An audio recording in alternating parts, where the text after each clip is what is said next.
General Yahya Khan نے martial law لگانے کے بعد سرکاری افسران کا اجلاس بلایا۔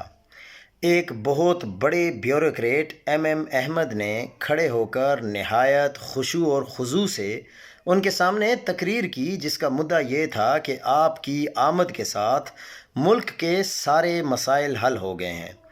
پھر قدرت اللہ شہاب کھڑے ہو گئے اور کہا کہ ملک کے بہت سارے امور اٹکے پڑے ہیں۔ اس پر ارد گرد بیٹھے افراد کو غصہ آ گیا۔ انہوں نے کہا، کیا بات کرتے ہو؟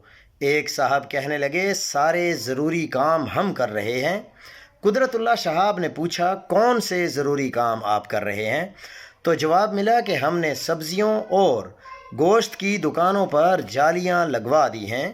یہ ضروری نہیں تھا؟